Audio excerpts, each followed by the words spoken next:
चलिए, सभी को जय हिंद।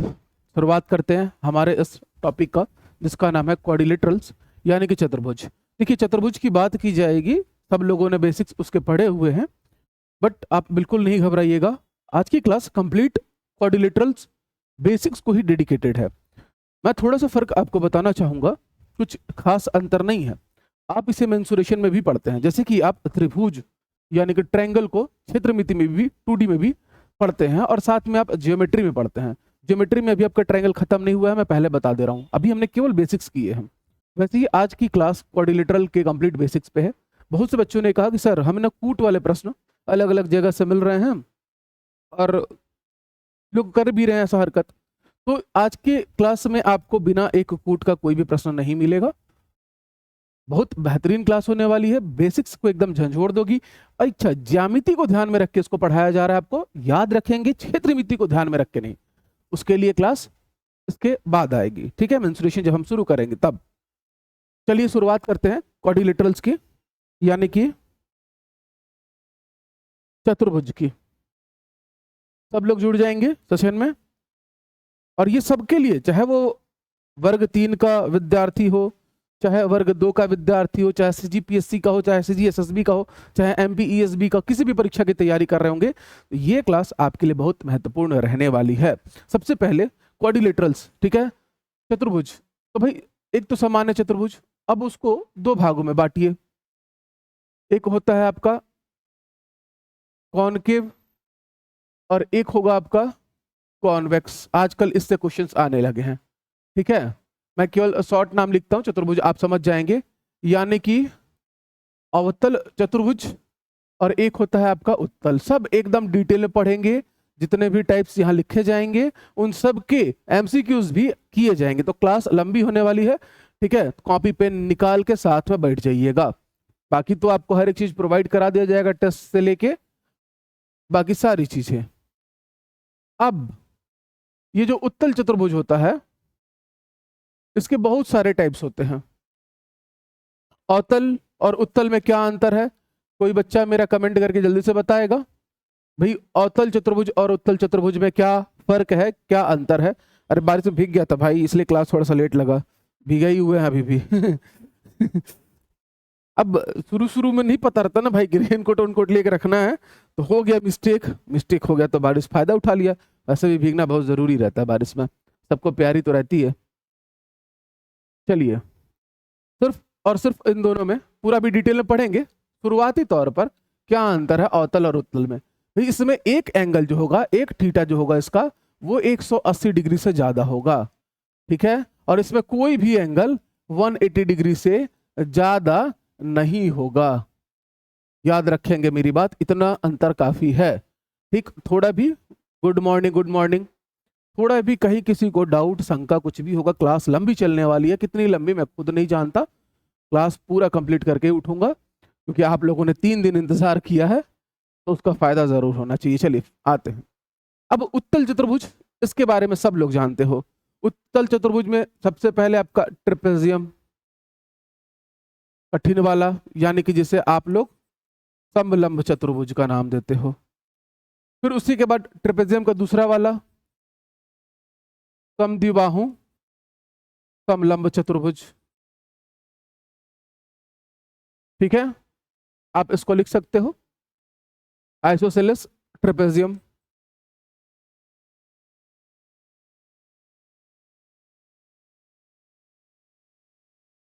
फिर तीसरा वाला राइट एंगल ट्रेपेजियम। आज की क्लास पढ़ के आप लोग को सच में मजा आएगा, याद रखेंगे आप, ठीक है। समकोण समलंब चतुर्भुज, समलंब के ही 3 प्रकार हो गए। फिर उसके बाद आता है हमारा काइट, यानी कि पतंगाकार चतुर्भुज, जिसे हम लोग पतंग का नाम दे देते हैं। फिर आता है आपका पैरेललोग्राम, यानी कि समांतर। फिर पैरेललोग्राम आ गया अगर, तो यहां पर आएगा इसके बाद में रेक्टेंगल। आपको इस तरीके से पढ़ाया जाएगा कि आपको याद हो जाए हमेशा के लिए। फिर रेक्टेंगल अगर आ गया, ये भी हो गया, तो अब आएगा रोम्बस, जिसे हम लोग कहते हैं समचतुर्भुज, जिसकी चारों भुजाएं क्या होंगी, आपस में बराबर। इनके प्रॉपर्टीज क्या क्या होंगे। रोम्बस के बाद आगे लिख लेंगे, आएगा आपका स्क्वायर यानी कि वर्ग। उसके बाद लिखेंगे आप साइक्लिक, ठीक है, क्वाड्रिलेटरल्स यानी कि चक्रीय चतुर्भुज, ठीक है। और एक टेंजेंशियल यानी कि स्पर्शीय चतुर्भुज भी होता है, ठीक है। तो इतना डिटेल में देख लीजिए चतुर्भुज के प्रकार कौन कौन से हुए। सब उत्तल चतुर्भुज के प्रकार होंगे, समलंब, समद्विबाहु, समलंब, समकोण, समलंब चतुर्भुज, पतंगाकार चतुर्भुज, समांतर चतुर्भुज, आयत, फिर उसके बाद समचतुर्भुज, फिर वर्ग, और फिर आएगा आपका चक्रीय चतुर्भुज, ठीक है। तो टोटल टाइप कितने हो गए आपके। सबसे पहले चतुर्भुज, उस पर हम प्रश्न करेंगे, फिर हम करेंगे उत्तल चतुर्भुज पर प्रश्न, फिर हम करेंगे अवतल, 3 टाइप हुआ। फिर उसके बाद समलंब चतुर्भुज, चौथा टाइप। पांचवा टाइप हमारा समद्विबाहु समलंब चतुर्भुज, फिर छठवां टाइप समकोण समलंब चतुर्भुज, फिर सातवां टाइप पतंगाकार चतुर्भुज, फिर सातवां के बाद आठवां समांतर चतुर्भुज, फिर रेक्टेंगल यानी कि आयत, फिर उसके बाद सम चतुर्भुज, उसके बाद वर्ग, और उसके बाद चक्रीय चतुर्भुज। तो सब पे क्वेश्चन हम लोग करना शुरू करेंगे, बट सबको पहले बेसिक्स को समझेंगे, तुरंत उसका क्वेश्चन करेंगे, फिर दूसरे को समझेंगे, तुरंत उसका क्वेश्चन करेंगे। सब लोग जुड़ जाएंगे और कमेंट करके आंसर बताते रहेंगे। आप लोग, अभी तो मैंने मैसेज किया, आप लोग खुद बोल रहे थे सर क्लास के लिए, और फिर देखो अभी लाइव में कोई नहीं है। इससे बेहतर तो ठीक है, फिर क्या ही कर सकते हैं। चलिए हम लोग ध्यान देते हैं आगे, चतुर्भुज की बात करते हैं, क्वाड्रिलेटरल्स की बात करते हैं। अब मैं आसन ग्रहण करता हूं और उसके बाद चीज को आगे बढ़ाया जाए। सब लोग जो है आंसर भी करते रहेंगे क्वेश्चंस का। जैसे क्वेश्चन आएगा आपके सामने, आप लोग आंसर भी करना चालू कर देंगे, ठीक है। टाइप आपको क्लियर हो चुका है। किसी भी बच्चे को डाउट। भाई चतुर्भुज, सबसे पहले उसके प्रश्न करेंगे, फिर उत्तल अवतल चतुर्भुजों के प्रश्न करेंगे, और ये प्रश्न कॉन्सेप्चुअल होंगे, ठीक है, कि जिससे आपका कॉन्सेप्ट बिल्ड हो सके। क्योंकि हम ज्यामिति में इसको पढ़ रहे हैं, क्षेत्र मिति में दोबारा हम इसको पढ़ेंगे, सबको पढ़ेंगे, ठीक है, कुछ भी नहीं छोड़ेंगे। क्या पता कहां से क्वेश्चन पूछ ले, और कूट वाले बना रहे हैं तो खुद भी किसी को छोड़ेगा नहीं, ठीक है। चलिए सबसे पहले हेडिंग डालेंगे सभी विद्यार्थी।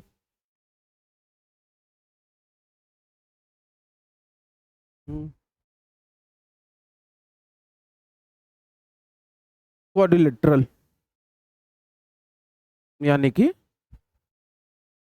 चतुर्भुज।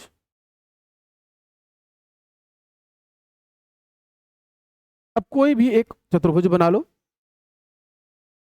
चतुर्भुज मतलब सबसे पहले जिसके 4 साइड्स होंगे, यानी कि 4 भुजाएं, इसमें 4 एंगल होंगे, यानी कि 4 कोण होगा, इसमें 2 डायगोनल होंगे, यानी कि 2 विकर्ण होंगे, ठीक है। कुछ चीजें लिखते चलिए। भाई 4 भुजाओं वाला चतुर्भुज, 3 भुजाओं वाला जब तक था त्रिभुज था।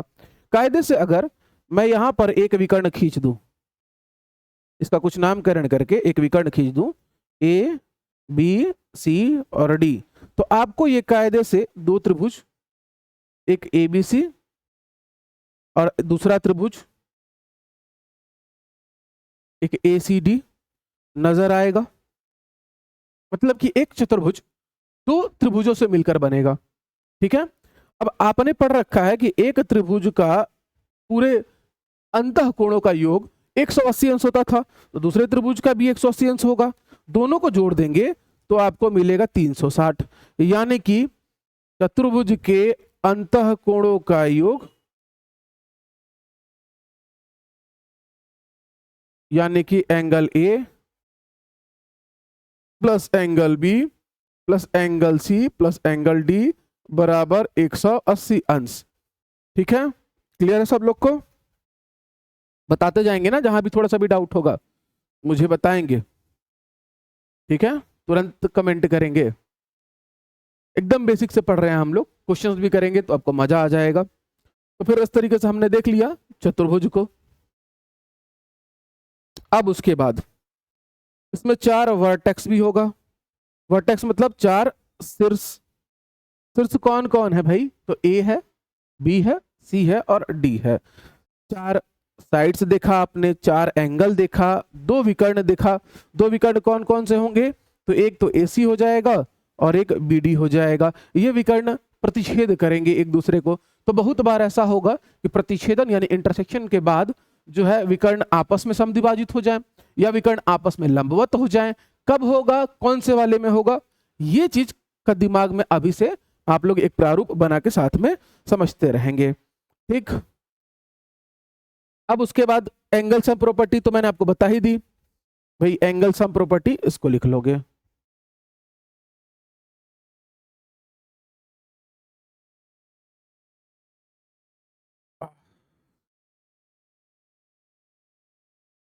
ठीक है, कि चतुर्भुज के चारों कोणों का योग कितना हो जाएगा? 360 अंश।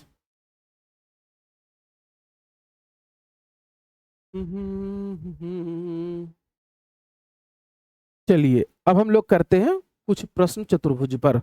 आपके सामने चतुर्भुज से रिलेटेड क्वेश्चन आ गया है, जल्दी से बताएं। Angle A B C D का सम 180 डिग्री कहाँ होगा? 360 होगा। मैंने 180 कहाँ लिखा है? मैंने 180 कहाँ लिखा है भाई? कहाँ लिखा है बताइए। अच्छा ये सॉरी, मैंने यहाँ 360 लिखा है और वहां जो लिखा है अंतः कोणों का योग चतुर्भुज में 360, इन दोनों को जोड़कर। ठीक है, वो थोड़ा सा हो गया होगा। Thank you Satyavati. चलिए बेसिक क्वेश्चंस करते हैं।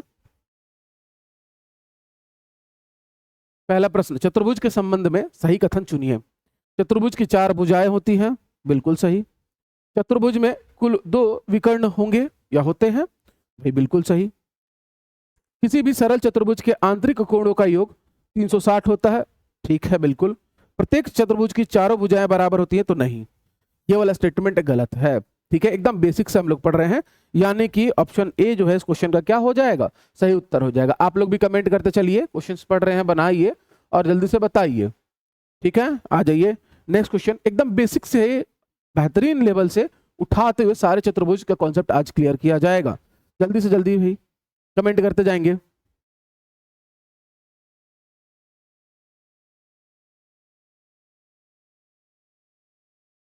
चलिए दूसरा प्रश्न, कोण योग गुणधर्म के बारे में सही कथन। एंगल सम प्रॉपर्टी मैंने आपको बताई। चतुर्भुज को एक विकर्ण द्वारा दो त्रिभुजों में बांटा जा सकता है, बिल्कुल बांटा जा सकता है। चतुर्भुज के आंतरिक कोणों का योग 180 अंश होता है, नहीं भाई गलत बात है, नहीं होता है। ठीक है, उसके बाद चतुर्भुज के आंतरिक कोणों का योग 360 अंश होता है, बिल्कुल। 180 धन 180 दो त्रिभुज बनेंगे तो 360 अंश हो जाएगा। चतुर्भुज के बाह्य कोणों का योग 360 होता है। देखो लिख लेना, सामान्यतः या जनरली अगर कोई भी क्वाड्रिलेटरल बन रहा है, ठीक है, तो उसके एक्सटीरियर एंगल सम प्रॉपर्टी और इंटीरियर एंगल्स का सम, दोनों का ही सम 360 डिग्री होगा। दोनों का ही सम कितना होगा? 360 डिग्री। यानी कि ये स्टेटमेंट, चौथा स्टेटमेंट भी सही है। ठीक है, वेरी गुड। तो दूसरे का कौन सा ऑप्शन हो जाएगा? Option number A. ठीक, चलिए तीसरा प्रश्न देखिए और उत्तर करिए जल्दी से। एकदम हर क्वाड्रिलेटरल, हर चतुर्भुज के बारे में थोड़ी सी बेसिक और फिर उसके बाद 5 फुट वाले प्रश्न, जिससे कि आपका कॉन्सेप्ट एकदम आपको यही याद हो जाए इसी आज की कक्षा में। इस बात का ध्यान रखेंगे। समय सीमा हो सकता है थोड़ी लंबी हो, कोई बात नहीं, चलता है। ठीक है, अच्छे काम में वक्त लगता है। चलिए तीसरे प्रश्न का उत्तर कर दीजिए। यहां पर दिया है किसी चतुर्भुज के कोणों का अनुपात 2 3 4 6 है। अब मैं इनको जोड़ दूं, 2 3 4 और 6, आप एक्स करके मत जोड़ने चल जाना। 6 4 10 5 15, तो 15 यूनिट। और ये बोला है कोणों का अनुपात, और इन चारों कोणों का योग 360 होता है, मतलब 15 इकाई का मान कितना हो गया? तो 360 हो गया। 15 यूनिट का मान अगर 360 हुआ बालक, तो आप 1 यूनिट का मान बता दो। तो 1 यूनिट का मान हो जाएगा सर 360 बटे 15। ठीक है, 15 दूना 30, 15 चौके 60, यानी कि 24 अंश आया 1 इकाई का मान। अब पहला वाला 2 इकाई है, ठीक है, दूसरा वाला 3 इकाई है, 24 से गुणा करते जाना, सभी में आपको आपका एंगल मिलते जाएगा। तो कुल अनुपात 15 भाग है, बिल्कुल सही बात है। एक भाग का मान 24 अंश, बिल्कुल सही बात है। एक यूनिट का मान टोटल 15 यूनिट है और एक यूनिट का मान 24 अंश है। सबसे बड़ा कोण 144 अंश है, तो देखो सबसे बड़ा 6 है, तो 6 गुणा 24 करो, 6 को 24, 6 दूनी 12, 120 और 24 यानी कि 144 बिल्कुल है। फिर सबसे छोटा कोण 48 अंश होगा, ये 2 यूनिट है सबसे छोटा कोण, और 24 दूना 48 यानी कि बिल्कुल सही। यानी कि इस प्रश्न का ऑप्शन नंबर क्या हो गया? बी। 1 2 3 4 चारों के चार सही हैं। इस बार आंसर नहीं आया आप लोग का, सब लोग को अटेंड करना चाहिए था आज का क्लास, तो सब लोग गायब हैं। फिर ऐसे में मैं क्या करूंगा, धाए दे एक दिन रिकॉर्डिंग करूंगा सारे लेक्चर्स का और आप लोग को दे दूंगा, क्योंकि आप लोग तो नंबर गिनते हो। सर इसमें तो 3 लेक्चर है, इसमें तो 4 लेक्चर है भाई। मेरे पास तो खैर रिकॉर्डेड रहता तो मैं कब का डाल देता, बट रिकॉर्डिंग करना ज्यादा आसान है। रात भर जागो, रिकॉर्डिंग्स करो, फिर अगले दिन आपको 6 लेक्चर आराम से मिल जाएगा। लाइव क्लास की एक सीमा होती है, और आप भी कितना ही डाटा यूज कर लोगे, कितना ही लाइव क्लास यूज कर लोगे। लेकिन चलिए एग्जाम सर पर है, तो उस बात का ध्यान में रख के रिकॉर्डिंग्स भी जल्दी आपको प्रोवाइड करवाई जाएंगी। चलिए भाई, चौथा प्रश्न है, ए बी सी डी में एंगल ए 75 अंश, एंगल बी 85, एंगल सी 95, सही कथन चुनना है। तो क्या एंगल डी 105 अंश होगा? जल्दी से बताएंगे, सही कथन चुनेंगे। यह प्रश्न एंगल सम प्रॉपर्टी पर आधारित है। चारों कोणों का योग 360 अंश होगा। यह angle D is equals to 180 minus angle C. जल्दी बना देंगे। एक चतुर्भुज ए बी सी डी है, तो उसमें अब भाई चतुर्भुज अगर आप बनाते हो, समांतर चतुर्भुज कोई भी चतुर्भुज एक ले लो, नामकरण कर दो, तो ए बी सी और डी, ठीक है। अब 105 होगा कि नहीं, इस बात के लिए आपको क्या कराना पड़ेगा, तो सॉरी 2 तरीके हैं निकालने के। आप तो उसका देख लोगे, एडजेंट एंगल है मतलब आसन्न कोण है, या फिर आमने सामने कोण है, चतुर्भुज कैसा बन रहा है, लेकिन यहां पर वो सब संभावनाएं नहीं दी हुई हैं। तो मैं 360 में से इन तीनों कोणों का योग यानी कि 75 धन 85 और धन 95 माइनस कराऊंगा। तो 360 में से माइनस करा दो, इन सबको जोड़कर 75 दूना 150 और 10 ज्यादा है तो 160, 160 और 95, तो 160 और 100 हो गया आपका 260 में से 5 कम, ठीक है 255। अब 255 अगर है तो जी पक्का पक्का कितना आ जाएगा, 105 अंश आ जाएगा आपका मान, यानी कि एंगल डी का वैल्यू 105 अंश होगा। बिल्कुल सही बात। यह प्रश्न एंगल सम प्रॉपर्टी पर आधारित है, उसी से तो मैंने सॉल्व किया, तो बिल्कुल है। फिर उसके बाद चारों कोणों का योग 360 अंश, बिल्कुल होगा जी। लेकिन पूछ रहा है लास्ट में, देखो यहाँ पर यही होता है बेसिक्स से पढ़ना कि एंगल डी का मान 180 माइनस एंगल सी हो सकता है क्या? जल्दी से बता देंगे सभी विद्यार्थी। एंगल डी का मान भाई ये 105 आ गया, ठीक है, और ये 95 है, तो ये पॉसिबल है क्या? तो नहीं है। यानी कि 1 2 और 3 यानी कि ऑप्शन नंबर ए इस प्रश्न का क्या हो जाएगा, सही उत्तर हो जाएगा। चलिए आ जाइए आगे। सामान्य चतुर्भुज के बारे में सही कथन चुनना है। प्रत्येक चतुर्भुज में 2 विकर्ण होते हैं, बिल्कुल सही। प्रत्येक चतुर्भुज पैरेललोग्राम होता है, ऐसा नहीं है, गलत है भाई। सब समांतर कैसे हो सकते हैं, ठीक है। प्रत्येक चतुर्भुज रेक्टेंगल होता है, ऐसा भी नहीं है, ये सारे चतुर्भुज आयत हो।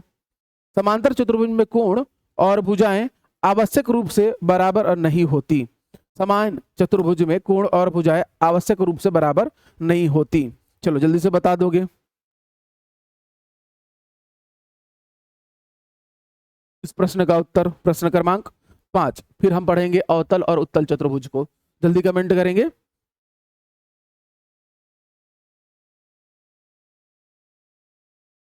तो हमने देखा चतुर्भुज से रिलेटेड प्रॉपर्टीज, फिर हमने उसके 5 प्रश्न कर लिए, 3 4 और 5। अब आ जाइए, अब लिखिएगा जो है आप लोग क्वेश्चन किसका है एक बार देख लिया जाए। उत्तल चतुर्भुज, तो चलिए उत्तल चतुर्भुज यानी कि कॉन्वेक्स क्वाड्रिलेटरल्स।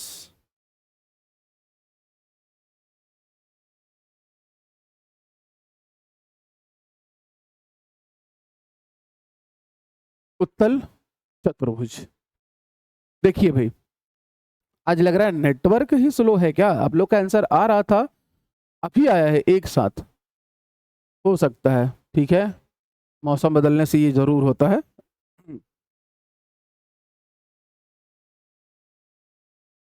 चलिए, उत्तल चतुर्भुज लिखिएगा। जिस चतुर्भुज को मैं ऐसे बॉक्स बना दूंगा, चलेगा? जिस चतुर्भुज के चारों अंतः कोणों का मान 180 अंश से कम हो। ठीक है, ऐसा क्वाड्रिलेटरल जिसके चारों अंतः कोण का मान जो है 180 अंश से कम हो, उससे हम क्या कहेंगे? उत्तल चतुर्भुज कहेंगे। ठीक है, मतलब कि अगर कोई भी किसी भी तरीके का चतुर्भुज है तो उसको चारों कोण जो है, यानी कि एंगल ए, बी, सी और डी, तो angle A, angle B, angle C, angle D is less than 180 degree. ठीक है, और अवतल में क्या होगा? अवतल में एक कोण जो है 180 से ज्यादा हो जाएगा। बनाएंगे उसको भी इसके तुरंत बाद, इसके प्रश्नों को बनाने के बाद। ठीक है, चलिए एकदम इत्मीनान से, क्लास तो लंबी होगी ही, पता नहीं 2 घंटे 3 घंटे कितने की होगी बाकी की क्लासेस, आदत से मजबूर हूँ भाई, सॉरी। चलो,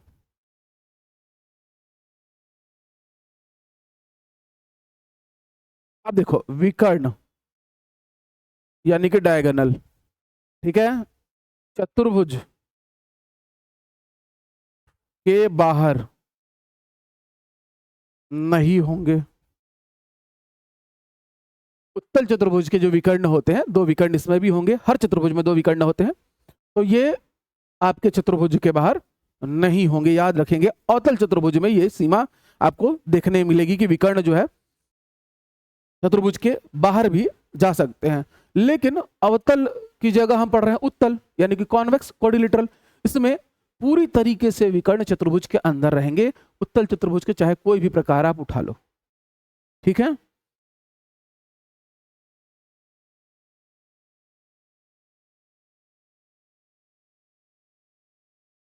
आगे लिखना, सभी चतुर्भुज यानी कि वर्ग, आयत, रेक्टेंगल, स्क्वायर, ठीक है, समचतुर्भुज, समांतर चतुर्भुज, समलंब चतुर्भुज, पतंग चतुर्भुज, सभी इसके उदाहरण होंगे उत्तल चतुर्भुज के। ठीक है, तो उत्तल चतुर्भुज के बारे में इतनी बातें हो गई। चलिए अब क्वेश्चंस करते हैं और जल्दी जल्दी आप सब लोग आंसर भी करते जाइएगा। पहला प्रश्न है, उत्तल चतुर्भुज के संबंध में सही कथन चुनना है, जल्दी से चुनिए और बताइए।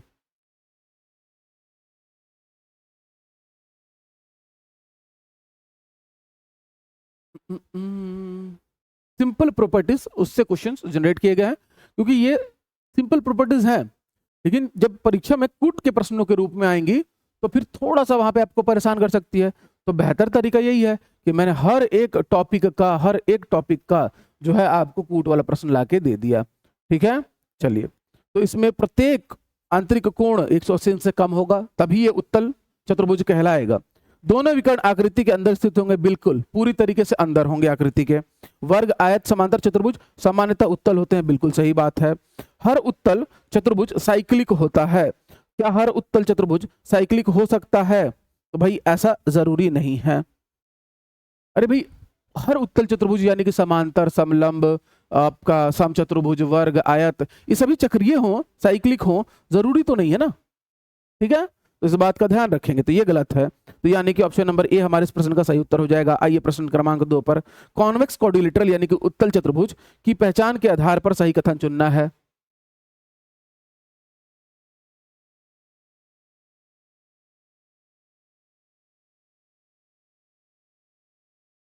जल्दी से 7वें प्रश्न का उत्तर कर देंगे। इसमें कोई रिफ्लेक्स एंगल नहीं होता, सही बात है भाई। रिफ्लेक्स एंगल इट मींस, ठीक है, जिसका मान, थीटा का मान जब 180 अंश से बड़ा हो। इसमें कोई भी कोण जो है 180 से ज्यादा नहीं होता, तो रिफ्लेक्स एंगल नहीं पाया जाएगा, यानी कि पहला सही है। रिफ्लेक्स एंगल यानी कि परिवर्ती कोण, ठीक है, प्रतिवर्ती कोण 180 से अधिक होता है, बिल्कुल सही बात है। कॉन्वेक्स क्वाड्रिलेटरल में एंगल सम 360 नहीं होता, गलत बात भाई। कैसे नहीं होगा? चारों कोणों का योग 360 डिग्री ही होगा। इसके वर्टाइसेस बाहर की ओर उभरे हुए माने जाते हैं, बिल्कुल, अगर शीर्ष हैं तो वो बाहर की ओर उभरे हुए माने जाएंगे, ठीक है। तो भाई ऑप्शन कौन सा मिला हम लोग को? तीसरा गलत है, यानी ऑप्शन नंबर ए जो है इस क्वेश्चन के लिए सही है। जल्दी से अब 8वां प्रश्न करेंगे। कॉन्वेक्स क्वाड्रिलेटरल में कोई साइड अंदर की ओर धंसी हुई नहीं होती, ठीक है, बिल्कुल सही बात है। धंसी हुई मतलब जस्ट इसके बाद मैं आपको अवतल चतुर्भुज बताऊंगा, देखो इस तरीके से बनेगा कुछ वो, ठीक है। तो उसमें एक साइड अंदर की ओर धंसी रहेगी, उससे क्या पहचान होगा हम वहां डिस्कस करेंगे इसको। चलिए, सभी इंटीरियर एंगल्स 180 अंश से कम होते हैं, बिल्कुल सही। सब अंतःकोण 180 डिग्री कम होगा। एक्सटीरियर एंगल्स का योग 360 होता है, बिल्कुल सही। अगर इंटीरियर एंगल 360 है तो एक्सटीरियर एंगल्स का भी सम 360 डिग्री होगा, ठीक है।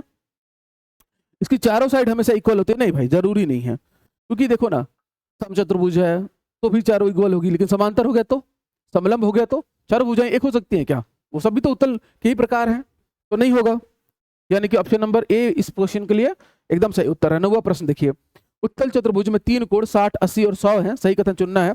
चौथा कोण 120 होगा, तो भाई निकालने के लिए क्या करोगे? 360 माइनस 60, 80, 100, ठीक है। ये आ गया 1, 4 और 6 है यहाँ पर, यानी कि 2, यानी कि चौथा कोण 120 अंश का होगा, बिल्कुल सही उत्तर है।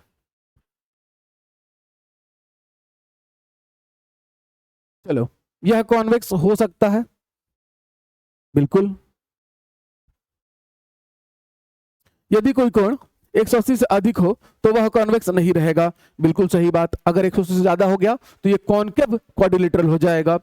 कॉन्वेक्स क्वाड्रिलेटरल में एंगल सम 180 डिग्री नहीं भाई, एंगल सम 360 डिग्री होता है ना, ए बी सी डी सबका मिला के, तो यानी कि ये वाला गलत हो गया, चौथा वाला, यानी कि 1, 2 और 3 सही है। 10वां प्रश्न का उत्तर कर देंगे।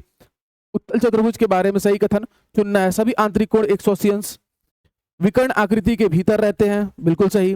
कोणों का योग 360 अंश होता है, बिल्कुल सही। यह हमेशा वर्ग होता है? नहीं भाई, अलग अलग होते हैं, ये वर्ग भी हो सकता है, भी हो सकता है, समलंब, समांतर चतुर्भुज, ट्रेपेजियम, आपका रोम्बस, पैरेललोग्राम, कुछ भी हो सकता है ये, ठीक है। यानी कि 1, 2, 3 सही है, बाकी गलत है। तो देखो, आप छोटा सा कॉन्सेप्ट, उस पर 5 कूट वाले प्रश्न, कूट वाले प्रश्न करना, या इस तरीके से इसको डिजाइन इसलिए करवाया गया है कि आप कॉन्सेप्ट को एकदम रट ले दिमाग में, आपको एकदम रट्टा हो जाए, ठीक है। चलिए भाई, अब चौथा लिखिएगा,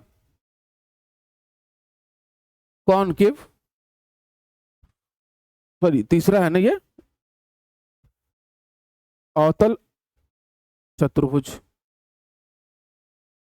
पूरा बेसिक आपको आज सीख लेना है, ठीक है, पूरा बेसिक सीख लेना है। लिखिए, जिस चतुर्भुज के कोई एक अंतःकोण यानी कि इंटीरियर एंगल का मान 180 अंश से ज्यादा हो उसे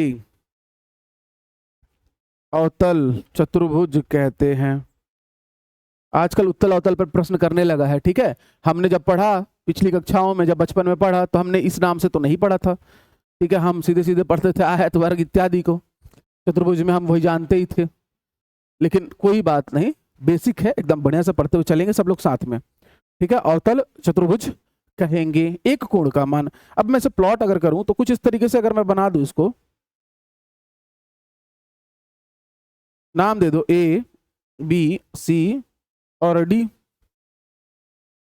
अब सामान्य चतुर्भुज कैसा होता है? तो भाई आप देखो, ऐसा होता है, नाम दो ए बी सी और डी, होता है कि नहीं सामान्य चतुर्भुज? जब हम विकर्ण मिलाते हैं तो आमने सामने के शीर्षों को मिलाते हैं, ए और सी को। हम यहां पर भी ए और सी को मिला देंगे, देखना। हम जब आमने सामने के शीर्ष मिलाते हैं तो विकर्ण मिलता है, यानी कि बी और डी को मिलाएंगे। लेकिन यहां जब हम बी और डी को मिलाने जा रहे हैं तो देखो क्या हो रहा है, विकर्ण कहां मिल रहा है? आकृति के बाहर। कहां मिल रहा है? आकृति के बाहर। यानी कि लिख लोगे पॉइंट देके, अवतल चतुर्भुज में विकर्ण आकृति के बाहर मिल सकते हैं। विकर्ण आकृति के बाहर मिल सकते हैं। अब इस वजह से ध्यान दोगे तो आकृति अंदर की ओर, देख रहे हो सी बिंदु पर, अंदर की ओर धसी हुई, अंदर की ओर धसी हुई मिलती है। क्यों भाई? क्योंकि ये अंदर की ओर नहीं धसेगी।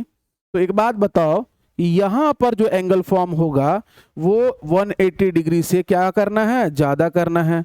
तो उस कोण का मान 180 से ज्यादा तभी होगा। ठीक है, एक इस जगह पर वहां पर बन रहा है एक रिफ्लेक्स एंगल जिसका मान 180 से ज्यादा होगा। 200 हो सकता है, 210 हो सकता है, कुछ भी हो सकता है। क्लियर है सब लोग को? अवतल चतुर्भुज भी थोड़ा भी डाउट किसी को कहीं? ठीक है, चलिए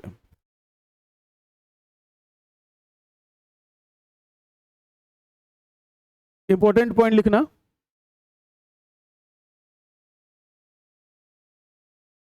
अंतः कोणों का योग। तो भाई इसमें भी angle A, angle B, angle C और एंगल डी, अगर इनके अंतः कोण लोगे तो 180 और दूना 360 ही होगा। देखो बी और डी का मान कितना कम बन गया है कोण का मान, और ए का मान सी के अंदर धसने से। तो ए बी सी डी पूरा अंतः कोण जोड़ोगे तो 360 ही होगा। अवतल चतुर्भुज में भी मोस्ट इंपोर्टेंट पॉइंट है, याद रखिएगा।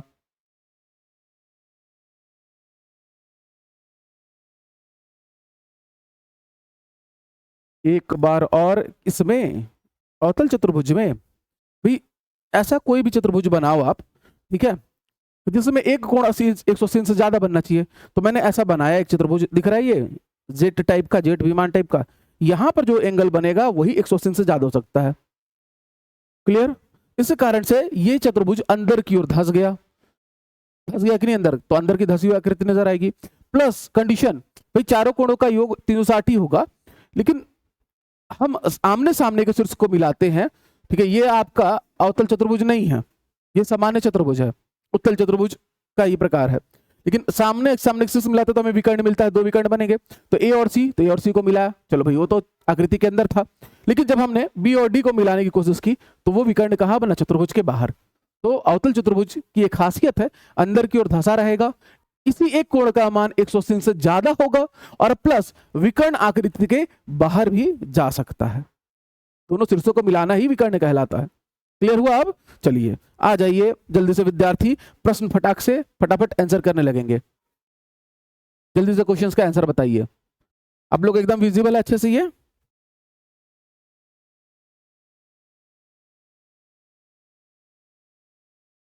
अवतल चतुर्भुज के संबंध में सही कथन चुनना है, जल्दी जल्दी बताएंगे। अवतल चतुर्भुज के संबंध में सही कथन, कम से कम एक आंतरिक कोण 180 से ज्यादा, बिल्कुल सही बात है भाई।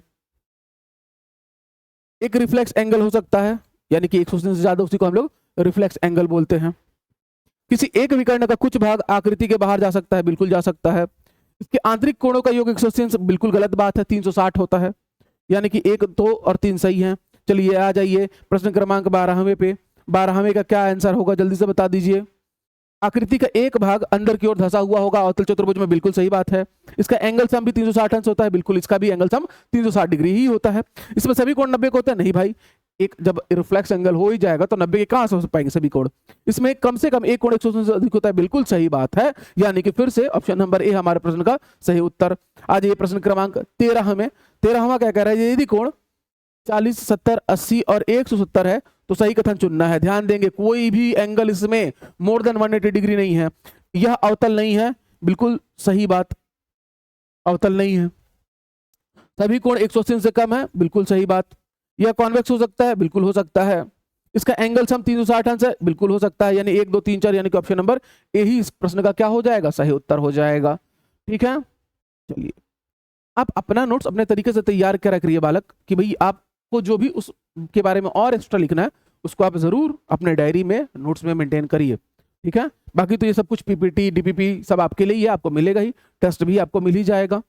ठीक, तो अगर ये वीडियो सच में लगे इस तरीके से किसी टीचर ने आपको मैथ्स नहीं पढ़ाया था तो एक लाइक जरूर करिएगा। ठीक, इतना कॉन्सेप्ट को पहले बिल्ड करना, क्योंकि उसके बाद ही आगे खेल हो पाएगा।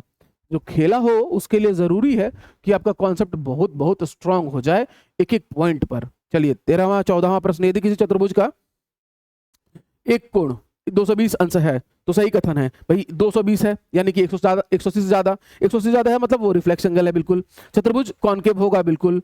बाकी तीन कोणों का योग 140 अंश होगा, बिल्कुल सही है। 220 है, 360 में से घटा दो तो 140 बचेगा, ये भी सही है। वह निश्चित रूप से रेक्टेंगल होगा। नहीं भाई, रेक्टेंगल कहां से, रेक्टेंगल तो एक कॉन्वेक्स, रेक्टेंगल तो एक कॉन्वेक्स क्वाड्रिलेटरल है, यानी कि उत्तल चतुर्भुज है। तो यानी कि ऑप्शन नंबर ए इस प्रश्न का क्या हो जाएगा, सही उत्तर हो जाएगा। 15वां प्रश्न जल्दी से, कॉनकेव क्वाड्रिलेटरल के बारे में गलत कथन चुनिए।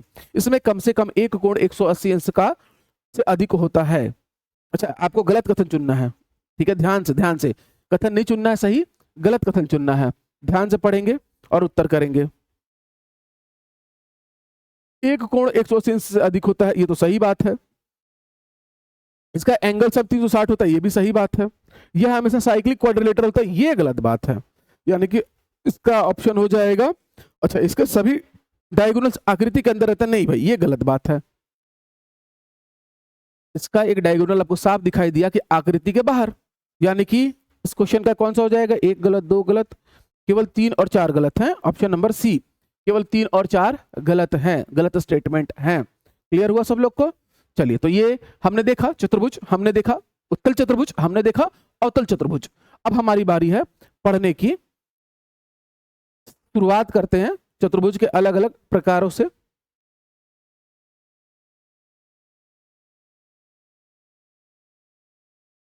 और सबसे पहले लिखेंगे आप ट्रेपेजियम, यानी कि समलंब चतुर्भुज।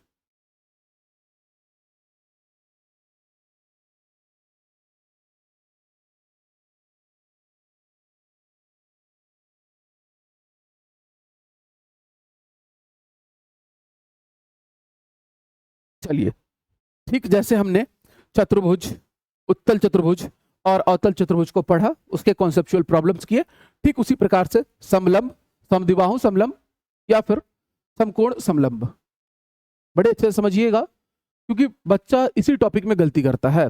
एक स्टूडेंट है, वो ना आयत में, ना वर्ग में, ना समांतर में, ना समचतुर्भुज में, ये चारों बच्चों को बड़े स्ट्रांग रहते हैं। गलतियां वो करते हैं काइट यानी कि पतंगाकार चतुर्भुज में और ट्रेपेजियन यानी कि समलंब चतुर्भुज में। ठीक है, तो चलिए समलंब चतुर्भुज सीधे तौर पर जो जरूरी बातें हैं वो लिखेंगे। पहले तो ड्रॉ कर लो आप।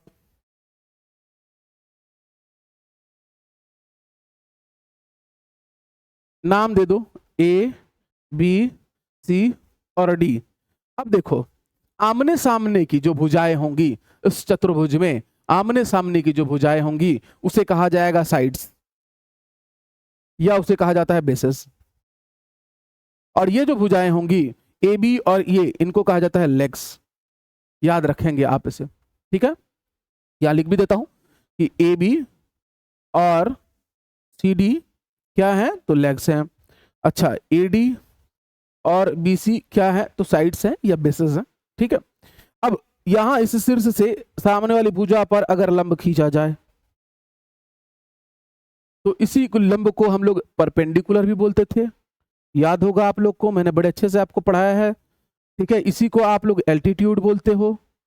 जब किसी शीर्ष से, त्रिभुज में पढ़ा है ना हम लोगों ने, सामने वाली भुजा पर लंब डाला जाए तो उसे शीर्ष लंब कहा जाएगा या परपेंडिकुलर लंब कहा जाएगा, या इसे आप नाम देते हो हाइट का या ऊंचाई कहा जाए। इसको एच मान लेते हैं, भाई जो भी है ऊंचाई को क्या मान लेते हैं, एच मान लेते हैं। अब ध्यान देना कि भाई A D parallel to B C होगा, कंडीशन। फिर उसके बाद यहां पर नाम दे दो ए ई, तो ए ई लंब बी सी होगा, और इस ए ई का मान कितना है, तो एच है। हम लंब चतुर्भुज समझ में आ रहा है भाई? आमने सामने की जो भुजाएं होंगी, साइड्स होंगे, बेसेस होंगे, वो पैरेलल होंगे, ठीक है। साथ ही साथ जो आजू बाजू के जो लेग्स हैं, यानी कि आपका ए बी और सी डी, ठीक है, वो अलग अलग हो गए समलंब में। शीर्ष ए से सामने वाली भुजा बीसी पर एक लंब खींचा गया, वही आपका यहां पर, चाहे वो आप परपेंडिकुलर कह लो, चाहे एल्टीट्यूड कह लो, चाहे हाइट का नाम दे दो, क्योंकि आप जब क्षेत्रफल निकालने जाओगे तो आपको उसकी जरूरत पड़ेगी। तो इसमें साफ तौर पर एक जोड़ी विपरीत भुजाएं जो आमने सामने की हैं वो समांतर होंगी, और जो इसके लेग्स होते हैं, जो पांव होंगे, वो समांतर नहीं होंगे और ना ही उनका मान बराबर होगा। ठीक है, तो ये कहलाएगा, हो भी सकता है बराबर, लेकिन जब बराबर होगा तब वो कहला जाएगा समद्विबाहु समलंब चतुर्भुज, जो इसके बाद पढ़ने वाले हैं। चलो भाई,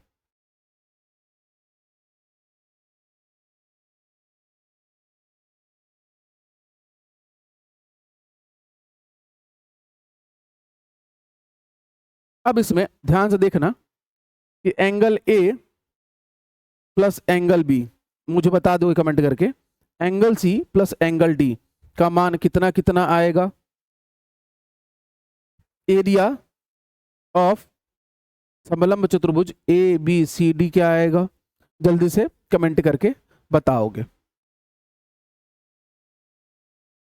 इस एरिया के लिए ही मैंने शीर्ष लंब बनवाया, और जहां तक आप सबको पता है कि त्रिभुज का जो क्षेत्रफल होता है 1/2 आधार गुणा ऊंचाई, क्या होता है 1/2 आधार गुणा ऊंचाई। अगर कायदे से देखोगे, कोई भी दुनिया का आप चतुर्भुज उठाओगे तो दो त्रिभुजों के क्षेत्रफल का योग, दो त्रिभुज के कुल कोणों के अंतः कोणों के योग का योग, यानी कि 180 180 360। तो यहां पर भी अगर हम दो त्रिभुज की कल्पना करें, और या फिर दो लंब अगर देखें सी बिंदु से या डी बिंदु से, तो H1 H2 भी निकल जाएगा। तो कायदे से हाइट तो वही रहेगा, ठीक है, लेकिन जो बेसेस है वो बदल बदल के एरिया निकाला जाएगा। एक बार आप एडी को बेस ले सकते हो, एक बार बीसी को बेस ले सकते हो।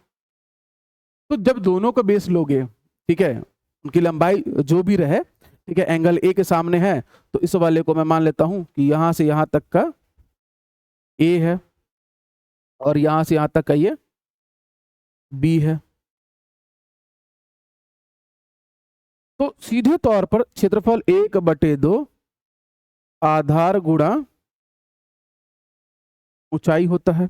लेकिन यहां चूंकि त्रिभुज नहीं है, चतुर्भुज है, तो दोनों आधारों का योग लोगे, यानी कि a प्लस बी, और गुणा कराओगे h से, तो आपको समलंब चतुर्भुज का क्षेत्रफल मिल जाएगा। याद करना पड़ा क्या आपको फॉर्मूला? सच्ची सच्ची बोलना, आपको फॉर्मूला याद करना पड़ा, नहीं करना पड़ा?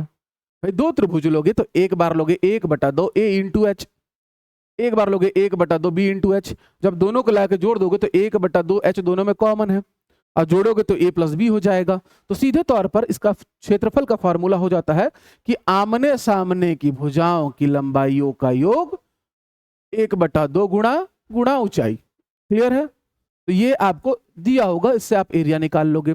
अब एंगल से बता दो। अब एंगल जब आप बताने जाओगे तो देखना, मैं अगर कहूं इस साइड को थोड़ा बढ़ा दो बाबू, और मैं कहूं कि इस साइड को भी थोड़ा बढ़ा दो, मैं कहूं इस साइड को भी थोड़ा बढ़ा दो, इसको भी बढ़ा दो। अब मैंने आपको जब एंगल पढ़ाया था, लाइन एंड एंगल, तो सिखाया था कि भाई अगर दो पैरेलल लाइंस है, उसको कोई ट्रांसवर्सल यानी कि तिर्यक छेदी रेखा काटती है, तो भाई ये एंगल बनता है ए, ये एंगल बनता है बी, और इन दोनों एंगल का सम आ जाता है 180 डिग्री। पढ़ाया था कि नहीं पढ़ाया था? लीनियर पेयर एक्सियोम्स में देखो,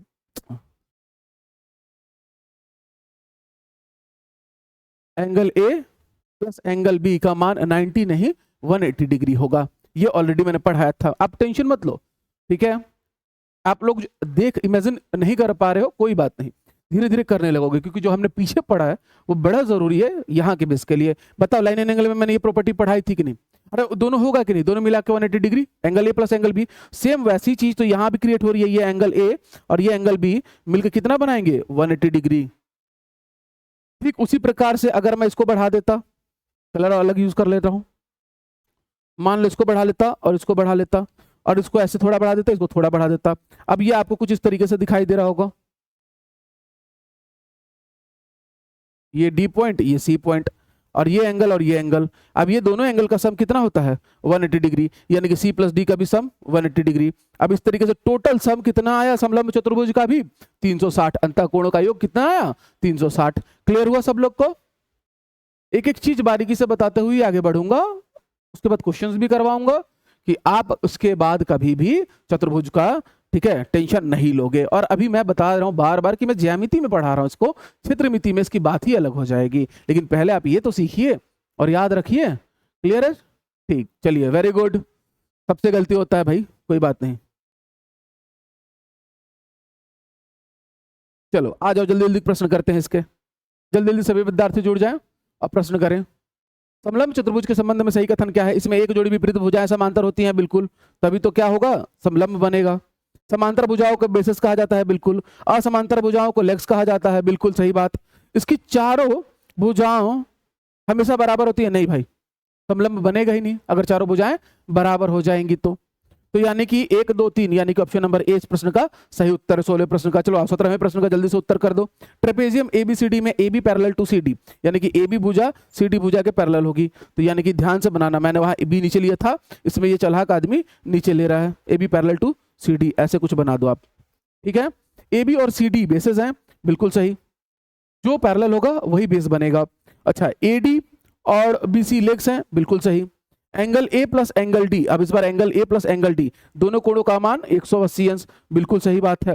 डायगोनल्स हमेशा परपेंडिकुलर होते हैं भाई, डायगोनल्स देखो तो क्या परपेंडिकुलर्स होंगे, जल्दी से बताओ, क्या इनके विकर्ण लंबवत होंगे? अभी मैं समद्विबाहु समलंब की बात नहीं कर रहा हूं, जल्दी से इस प्रश्न का उत्तर देंगे, क्या इनके विकर्ण लंबवत होंगे? ये समद्विबाहु समलंब नहीं है, तो हो सकता था जो बीसी है वो थोड़ा उधर और खिंच जाता। वैसे केसेस में जरूरी नहीं है कि डायगोनल्स हमेशा इनके परपेंडिकुलर हो। समलंब चतुर्भुज में विकर्ण जरूरी नहीं है कि एक दूसरे के लंबवत, मतलब जब वो एक दूसरे को काटे तो उनके बीच में 90 अंश का कोण बने, तो ऐसी स्थिति नहीं हो सकती। यानी कि 1 2 3, यानी कि केवल ऑप्शन नंबर ए इस प्रश्न के लिए क्या हो जाएगा, सही हो जाएगा। 17वां देखिए, सॉरी 18वां, पैरेलल साइड्स के कारण सही कथन चुने। Same side interior angles supplementary हो सकते हैं। सेम साइड इंटीरियर एंगल्स, देखो भाई, भैया अगर ये ए है, ठीक है, और A B parallel to C D बोला है, अच्छा ए बी सी और डी, तो भाई सेम साइड इंटीरियर एंगल्स, ये सेम साइड हुए, ठीक है, तो इनका सम कितना हो जाएगा 180 डिग्री, तो बिल्कुल हो सकता है। बी और सी का सम भी कितना हो जाएगा 180 डिग्री, ठीक है। तो इसी को सप्लीमेंट्री बोला है, यानी कि जब एंगल ए और एंगल डी का सम 180, जब दो कोणों का योग 180 होता है, तभी तो वो क्या कहलाते हैं, समपूरक कोण, यानी कि सप्लीमेंट्री एंगल्स। तो बिल्कुल सही बात है, सही स्टेटमेंट है। A B parallel to C D, यहां पर A B parallel to C D हो तो angle A plus angle D बराबर 180 अंश, बिल्कुल सही बात है। ये हमने प्रॉपर्टीज में भी पढ़ी है कि दो पैरेलल लाइन को एक ट्रांसवर्सल लाइन काटती है, तो जो इंटरनल एंगल्स होते हैं उन दोनों का सम 180 डिग्री होता है, ठीक है। तो इसीलिए जरूरी है कॉन्सेप्ट को पकड़ के चलने का, बढ़िया से पढ़ने का, क्वेश्चंस लगाने का। आप लोगों हल्के में लोगो तो मैथ्स में मजा नहीं आएगा, और इतना डिटेल में जाके ना, इतने बेसिक से इतने कम समय में भी, एग्जाम को कितना ही समय बचा है, 4 महीना भाई, वर्ग 2 का परीक्षा अक्टूबर के बाद नवंबर में होगा, तो 4 महीना बचा है। तो मैं तो चाहता हूं कि मैं पढ़ा के 2 बार बढ़िया रिवीजन करवा दूं, टेस्ट करवा दूं, लेकिन आप लोग अगर ऐसा काम करोगे कि पीछे कॉन्सेप्ट भूलते जाओगे तो कैसे काम चलेगा, ठीक है। लेक्चर मत गिनो, हमेशा कहता हूं एक ही स्टेटमेंट, कम पढ़ो बम पढ़ो, और वो कम कब बम बन जाएगा ना आपको अंदाजा भी नहीं लगेगा, लेकिन हाँ बढ़िया सा पढ़ो। सभी एंगल्स इक्वल्स होंगे तो भाई गलत बात है भाई, गलत बात है भाई, यानी कि इसका ऑप्शन नंबर ए हो जाएगा। 19वें प्रश्न का उत्तर, ट्रेपेजियम के बारे में गलत कथन चुनना है भाई।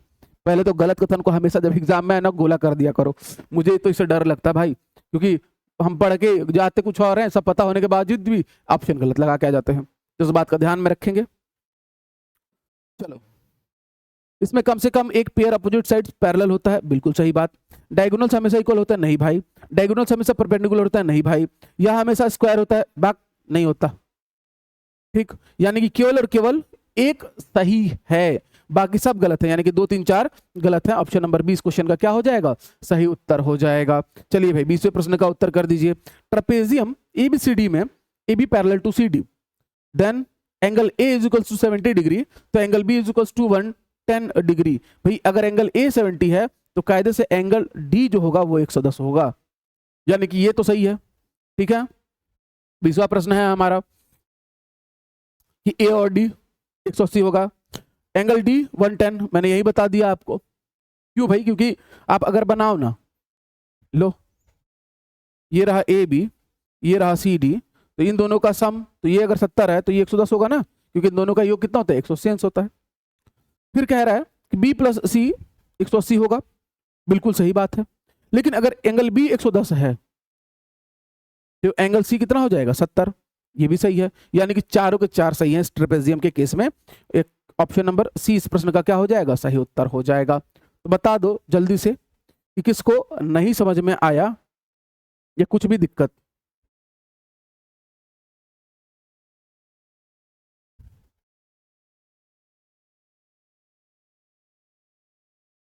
थोड़ा सा भी दिक्कत परेशानी ट्रेपेजियम में नहीं है? चलो आओ, नेक्स्ट हमारा टॉपिक रहेगा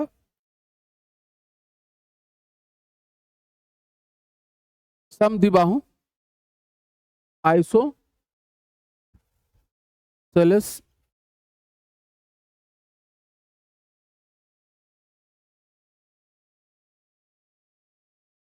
समद्विबाहु समलंब चतुर्भुज। आपने ट्रेपेजियम पढ़ लिया, अब इसमें करना कुछ नहीं है।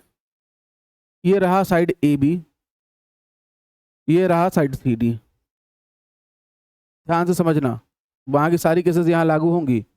ए बी और सी डी आमने सामने की भुजाएं, यानी कि जो बेस है वो पैरेलल होने चाहिए।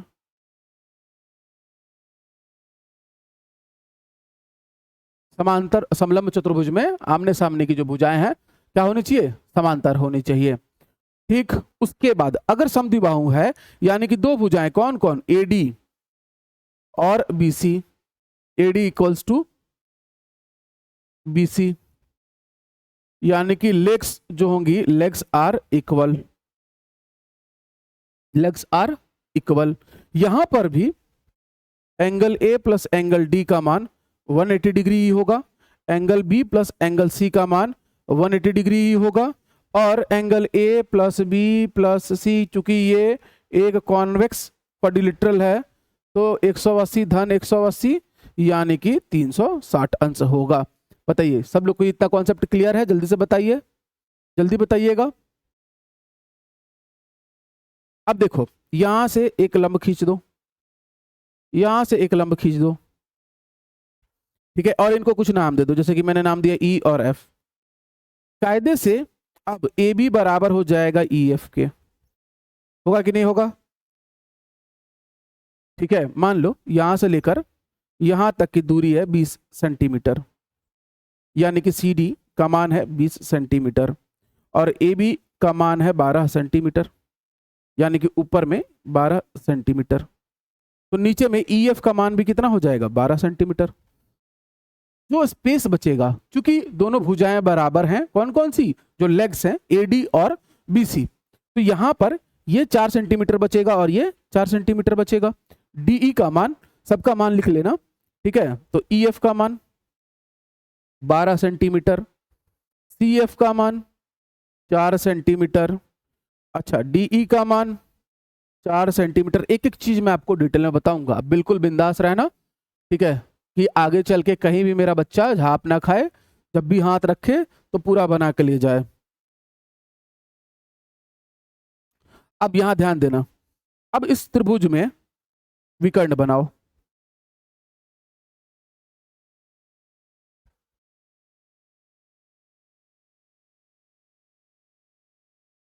विकर्ण यानी कि जो डायगोनल हैं, कौन कौन से? तो AC और BD, क्योंकि लेग्स बराबर हैं, सामने की भुजाएं पैरेलल हैं, तो ये विकर्ण भी आपस में एकदम बराबर लंबाई के होंगे। ठीक है, साथ में साथ लिख लें इसमें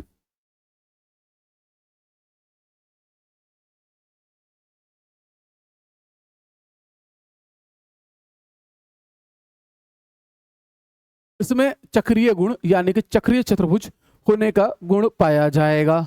और अगर चक्रीय चतुर्भुज होने का गुण पाया जाएगा, ठीक है, तो फिर एक बात लिखना, आधार भुजा हो गया, सब कुछ हो गया,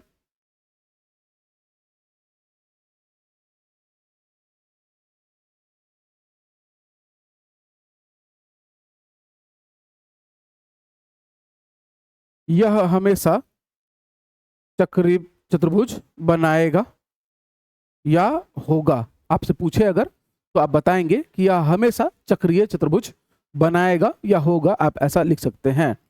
ठीक, चलिए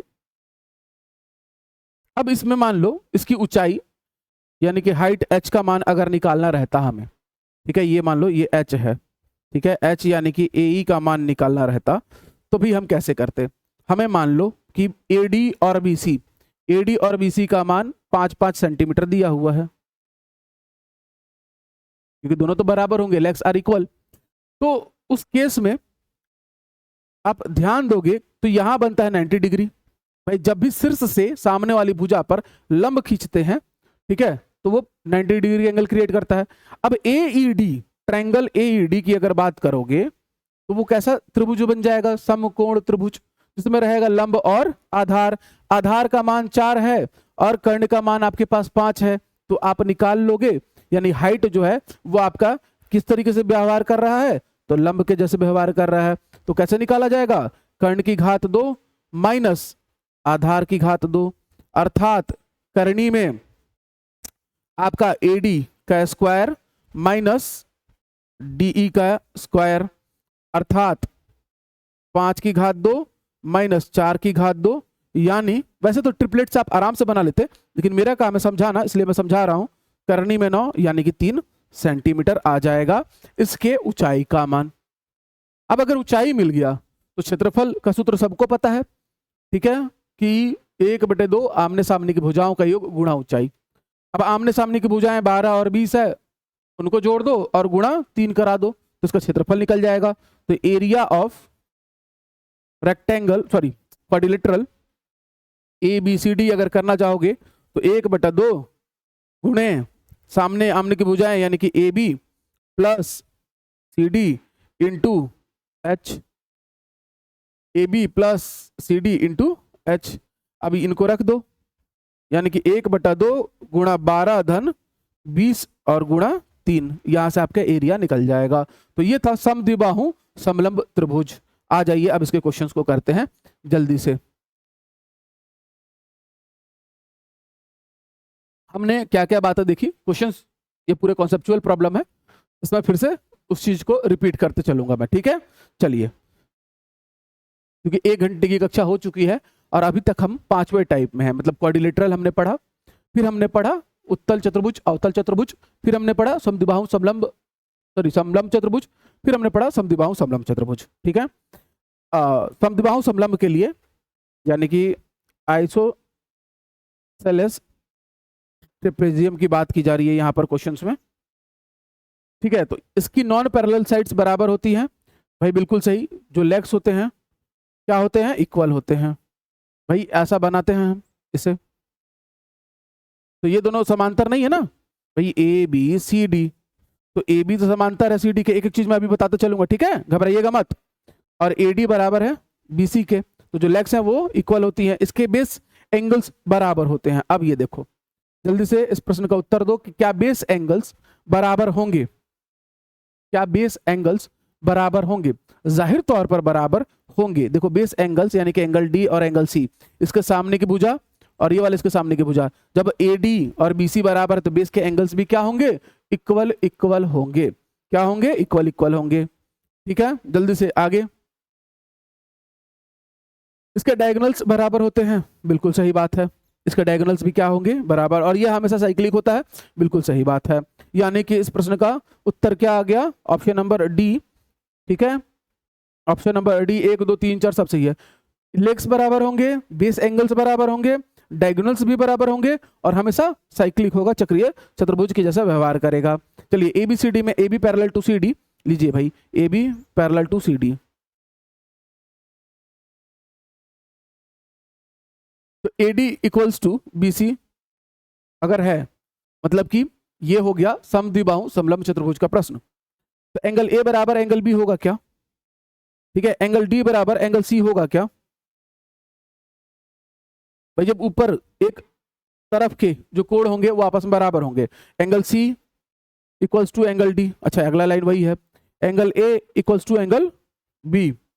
ठीक है, A C equals to B D, A C equals to B D, यानी कि विकर्ण वो भी बराबर होते हैं। फिर कह रहा है सभी भुजाएं बराबर होंगी, तो नहीं भाई, सभी भुजाएं बराबर नहीं होंगी। ठीक है, ए बी की लंबाई कुछ और होगी, सी डी की लंबाई कुछ और होगी, बाकी जो दो लेग्स हैं वो इक्वल होंगे, यानी कि ऑप्शन नंबर ए इस प्रश्न का क्या है, सही उत्तर होगा। चलो नेक्स्ट, समान ट्रेपेजियम में डायगोनल्स इक्वल होना आवश्यक नहीं। भाई सही बात है, सामान्य बोला है, यहाँ पर समद्विबाहु समलंब नहीं बोला है, सामान्य बोला। ठीक है, जनरल ट्रेपेजियम में जरूरी नहीं है कि डायगोनल्स इक्वल हो। ठीक है, हाँ लेकिन अगर वो समद्विबाहु समलंब है तब उसके विकर्ण बराबर होंगे। आइसोसेलेस ट्रेपेजियम डायगोनल्स इक्वल होते हैं, बिल्कुल सही। समद्विबाहु समलंब चतुर्भुज में जो विकर्ण है वो बराबर होंगे। ये साइक्लिक होता है, बिल्कुल सही बात। प्रत्येक ट्रेपेजियम आइसोसेलेस होता है, नहीं ये गलत बात है। प्रत्येक ट्रेपेजियम कैसे हो सकता है, बिल्कुल नहीं होगा।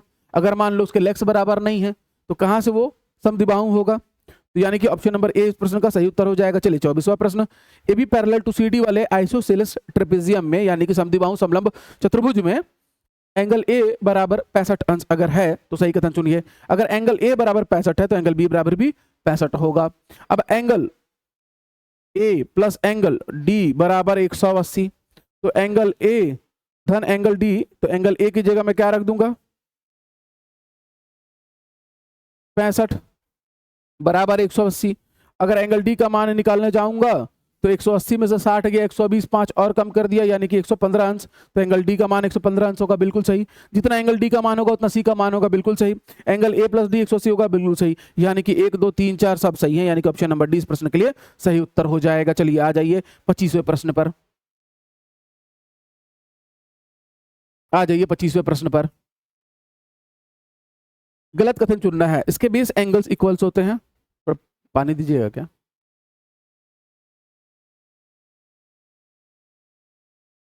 एक तो बारिश में भीग के आ गए थे, अब तो लगभग सूख गए हैं। चलिए भाई 25वें प्रश्न का उत्तर करिए जल्दी से।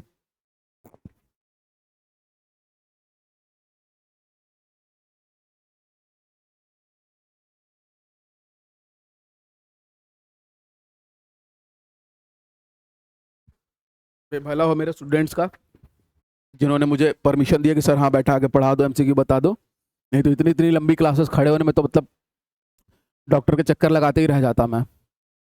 हर 2 महीने बाद वैसे भी जाना रहता है, परेशान ही हो जाता। धन्यवाद दिल से आप सभी का, सच में। चलिए भाई, क्वालिटी तो बढ़ी गई है, थोड़ा सा पैटर्न चेंज हुआ है, लेकिन क्वालिटी क्वांटिटी सब कुछ बढ़ गई है, मजा आ गया। गलत क्वेश्चन चुनना है। आइसोसेलेस ट्रेपेजियम की बात कर रहा है, इसके बेस एंगल्स इक्वल्स होते हैं, बिल्कुल सही। डायगोनल्स इक्वल्स होते हैं, बिल्कुल सही। या साइक्लिक होता है, बिल्कुल सही। इसके डायगोनल्स हमेशा परपेंडिकुलर होते हैं। तो भाई देखो, अब अच्छा केवल गलत कथन चुनना है आपको, केवल गलत कथन, तो बाकी सब तो सही था, बाकी सब तो सही था, ये वाला गलत है, यानी कि केवल 4 गलत है। 25वें का सी ऑप्शन हो जाएगा। ठीक है, अब हम पढ़ते हैं काइट को, यानी कि पतंग को। पतंग को पढ़ाने से पहले मैं यहां पर आपको, क्योंकि मैंने उसके क्वेश्चंस नहीं ऐड किए हैं, फिर भी मैं आपको बताना चाहूंगा, लिखिएगा राइट एंगल, ठीक है, ट्रेपेजियम, यानी कि समकोण समलंब चतुर्भुज, समकोण समलंब चतुर्भुज। अब होगा क्या, इसकी आकृति बस बनाऊंगा और आप लोग समझ जाओगे। यार ऐसे रूलर रूलर खींचने वाला नहीं आता है क्या कि एकदम सीधा सीधा लाइन वाइन बने, होता होगा ना बोर्ड में प्रॉपर्टी। थोड़ा हटाओ, रिस्क नहीं लेते हैं फिलहाल के लिए, बच्चे ऐसे समझ लेंगे। ये लीजिए भाई, अब देखो ये भी चतुर्भुज है। कैसा चतुर्भुज है, समलंब। समलंब होने के साथ साथ क्योंकि यहां पर ये 90 डिग्री बना रहा है, तो यहां पर भी क्या बनेगा 90 डिग्री। क्यों बनेगा 90 डिग्री भाई? एंगल ए और एंगल डी का सम हमेशा कितना होता है? Angle A plus angle D कितना होता है? 180 डिग्री। तो अगर एंगल डी 90 डिग्री है तो angle A equals to angle D equals to कितना हो जाएगा? 90 डिग्री, यानी कि समकोण। तो यानी कि जिस समलंब चतुर्भुज में समकोण बने उसे हम समकोण समलंब चतुर्भुज कहते हैं। ठीक है, विकर्ण जो है विकर्ण बराबर नहीं होंगे, आप साफ तौर पर देख रहे हो, इतना तो बताने की जरूरत नहीं है। विकर्ण इसके बराबर नहीं होंगे। हाँ, A B parallel to C D जरूर होगा, यानी कि बेसिस आर पैरेलल, लेकिन legs are not equal. Legs कौन कौन है? यानी कि A D is not equals to B C. Clear हुआ सब लोग को? समकोण समलंब चतुर्भुज, आधार भुजाएं समांतर होंगी, लेकिन जो इसकी पार्श्व भुजाएं हैं जिसे आप लेग्स कहते हो, ठीक है, वो इक्वल नहीं होगा। एक कोण बनेगा 90 अंश का, जिसके कारण उसके दूसरा वाला कोण भी क्या हो जाएगा? 90 अंश का हो जाएगा। चलिए नेक्स्ट टॉपिक है हमारा, इसमें देख लेते हैं पतंग। पतंग का प्रश्न है, चलिए पतंग उड़ाया जाए। बड़े ध्यान से डायग्राम्स को बनाना। यहां लिखेंगे काइट,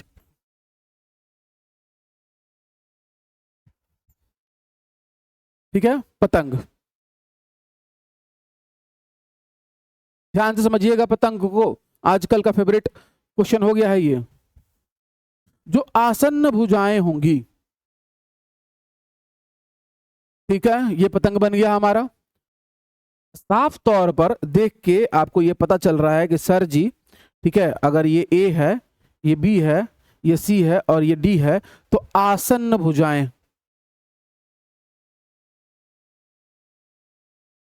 एडजेसेंट साइड्स वो इक्वल होंगी। कौन कौन सी? तो ए बी बराबर ए डी और बी सी बराबर सी डी। इसीलिए मैंने उसे लाल से बनाया है, उसको काले से बनाया है कि आप लोग अच्छे से समझ पाओ। दिख रहा है आप सब लोग को? आसन्न भुजाएं एकदम बराबर होंगी। फिर जब इसका विकर्ण AC खींचा जाएगा, हरा कलर दिखाई दे रहा है? हाँ दिखाई दे रहा है, इतना तो चल जाएगा काम, ठीक है। और विकर्ण खींचा जाएगा BD,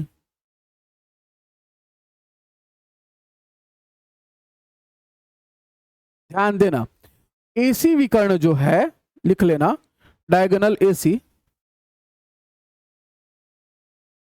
ठीक है, इस पूरी आकृति को सममिति में 2 बराबर भागों में विभाजित कर देगा।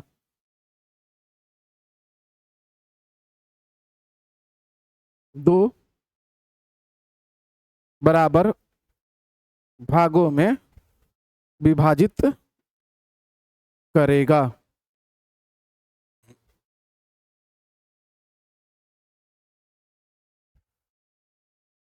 क्लियर हो रहा है सब लोग को? 2 बराबर भागों में उसने विभाजित कर दिया। अब अगर उसने 2 बराबर भागों में विभाजित किया है तो जाहिर तौर पर अब इस इंटरसेक्शन पॉइंट को अगर O ले लो तो OB बराबर OD होगा, यानी कि विकर्ण AC विकर्ण BD को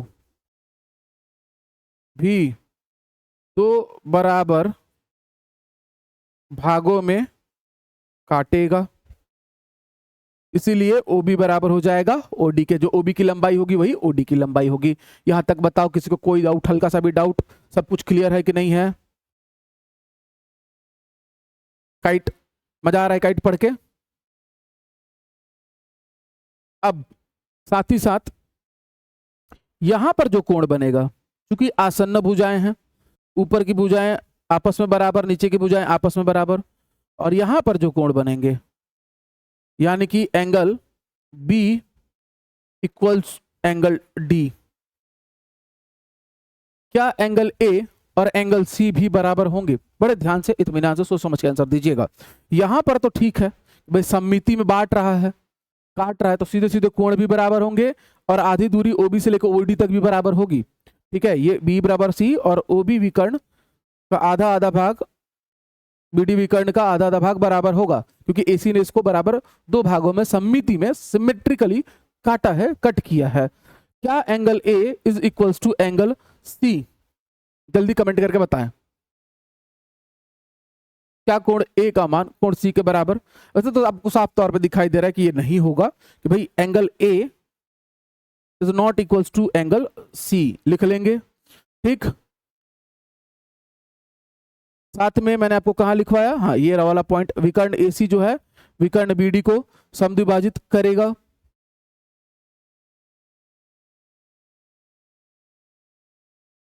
चलो अब इसके एरिया का फॉर्मूला लिख लो। अब एरिया ध्यान से देखना कि इस त्रिभुज को दो त्रिभुजों में अगर बांटो, आप इसे दो त्रिभुजों में अगर आप बांटते हो कायदे से, एक ए बी सी और एक ए डी सी, दोनों त्रिभुजों का क्षेत्रफल, मतलब कि त्रिभुज एक ये रहे एक त्रिभुज ये रहे, दोनों त्रिभुजों का क्षेत्रफल क्या हो जाएगा? एक समान। अरे भाई अगर ए बी सी और ए डी सी में इसको तोड़ो आप, तो दोनों त्रिभुजों का क्षेत्रफल कैसा होगा? एक एक समान हो जाएगा, और उन दोनों त्रिभुजों का क्षेत्रफल का योग जो होगा वही आपके चतुर्भुज या पतंग या kite A B C D का एरिया होगा। तो इससे डायरेक्ट जो है इसका डायगोनल्स को लेके आप निकाल दोगे कि भाई 1/2 डायगोनल 1 डायगोनल 2, इन दोनों को मल्टीप्लाई करा दोगे, आपको आपका एरिया मिल जाएगा। ठीक है, यानी कि 1/2 विकर्ण 1 की लंबाई और विकर्ण 2 की लंबाई। ठीक है, इससे आपको क्या मिल जाएगा? डायरेक्ट एरिया मिल जाएगा काइट का। जब ये दोनों काटेंगे दोनों विकर्ण, तो एक दूसरे पर लंबवत भी होंगे, इस बात का भी आप ध्यान रखेंगे। ठीक, तो अब अगर दिया रहेगा कि एक पतंग है जिसमें विकर्ण है 14 सेंटीमीटर और 20 सेंटीमीटर के, और एरिया पूछ देगा, तो भाई आप इजीली बता पाओगे कि नहीं, 1/2 गुणा 14 गुणा 20 कर देना, तो आपका आंसर निकल जाएगा। तो काइट के बारे में इतनी जानकारी।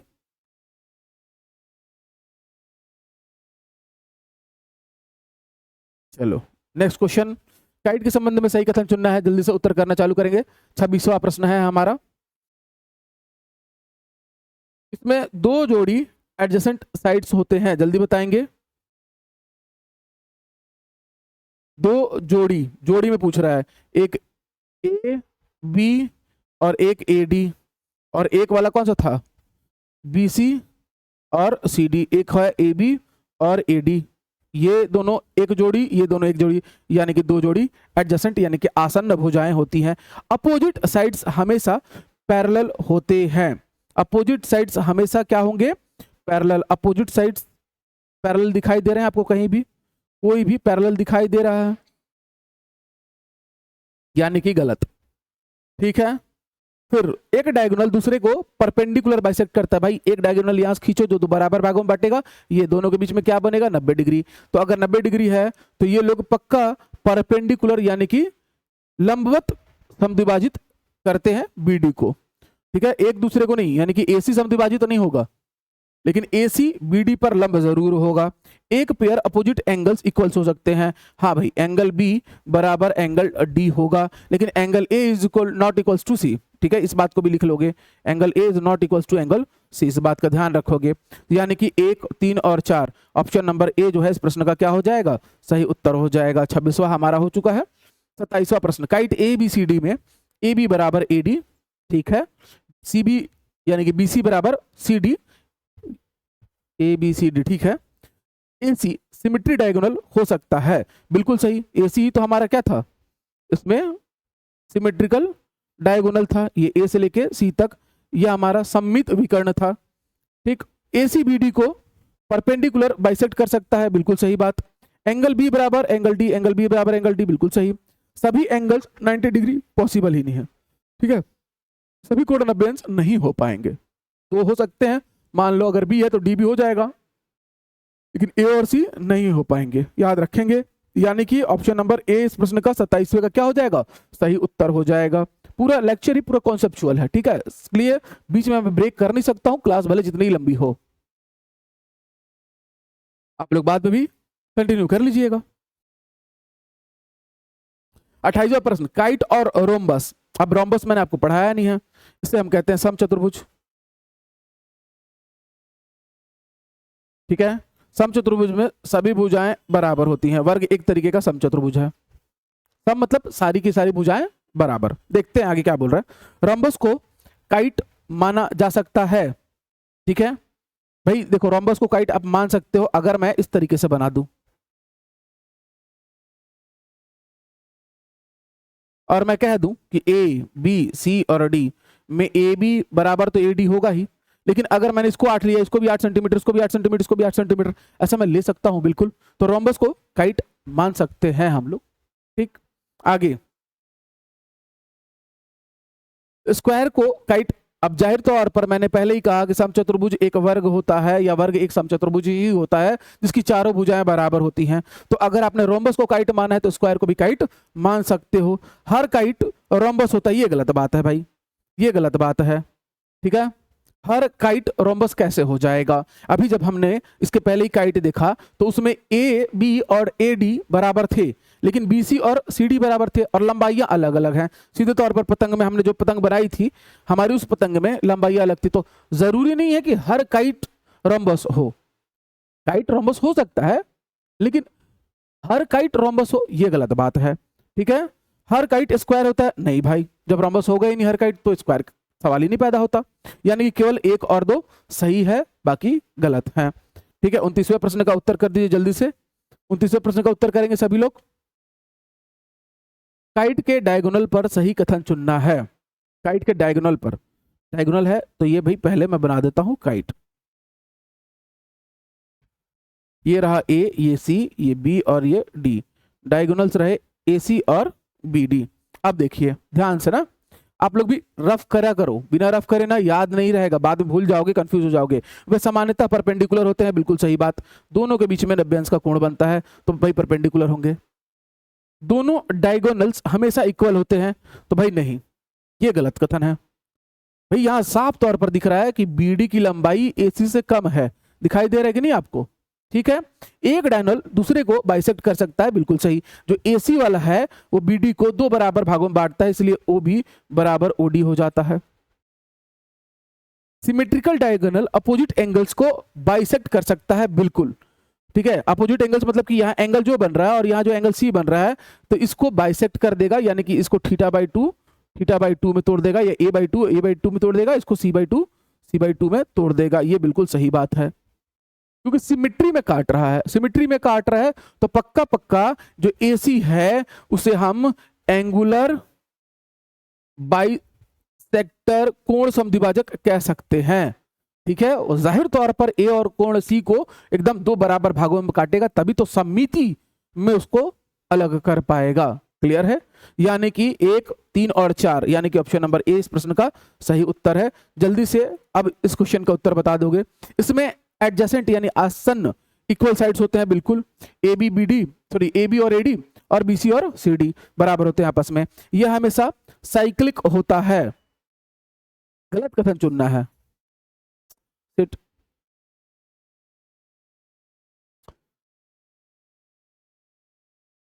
पहला क्वेश्चन, पहला स्टेटमेंट बिल्कुल सही है। ठीक है, ये साइक्लिक होता है भाई, साइक्लिक नहीं हो सकता ये। ठीक है, चक्रीय नहीं हो सकता।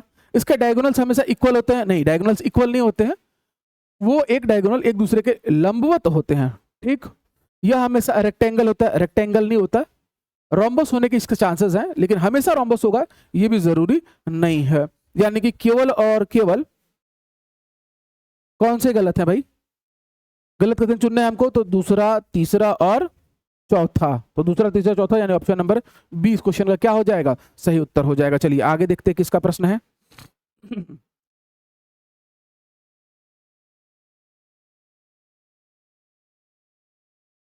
चलिए लिखेंगे पैरेललोग्राम, यानी कि समांतर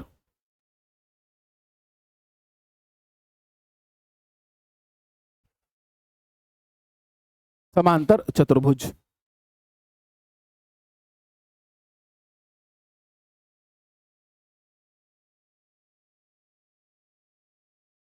डायग्राम प्लॉट करिए सबसे पहले।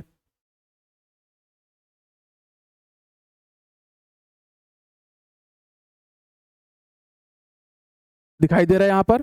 बढ़िया से आप लोग और अच्छे से बनाइएगा। ए बी सी और डी, आमने सामने की जो भुजाएं होंगी वो एक दूसरे के बिल्कुल पैरेलल होंगी, समांतर होंगी, यानी कि A B parallel to C D and B C parallel to A D.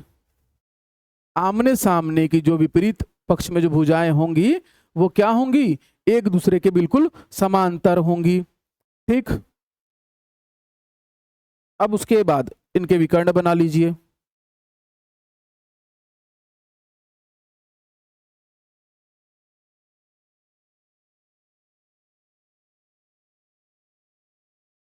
ठीक है, तो विकर्ण कौन कौन आ गया, ए सी और बी डी क्या होंगे उसके डायगोनल्स। ए सी और बी डी क्या होंगे इसके डायगोनल्स। चलेगा,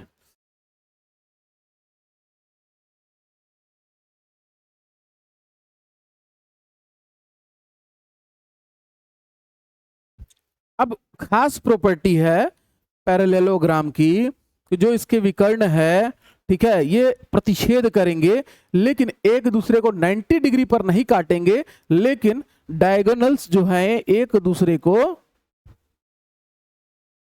परस्पर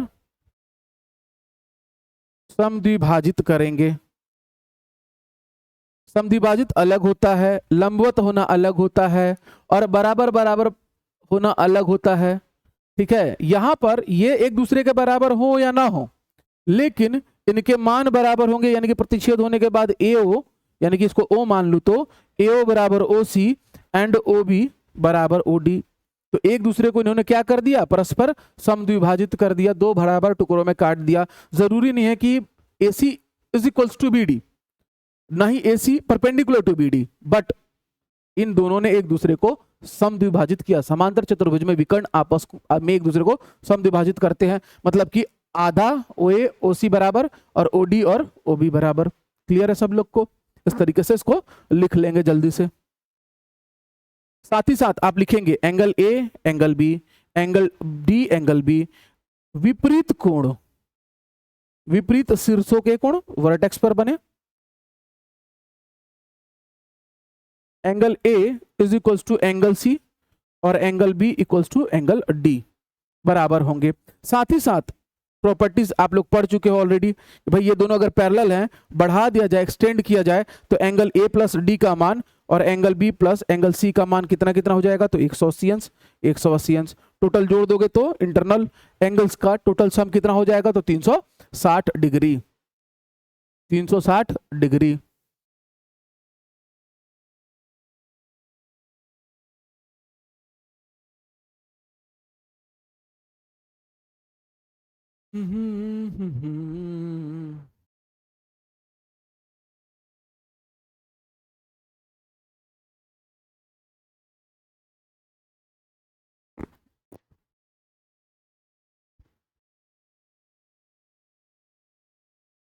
ठीक, अब angle A plus angle D, इस कॉन्सेप्ट से हम लोगों ने देखा ट्रांसवर्सल लाइन वाले से, भाई दो पैरेलल लाइन से एक ट्रांसवर्सल लाइन काटती है तो इन दोनों एंगल्स का सम कितना हो जाता है, 180।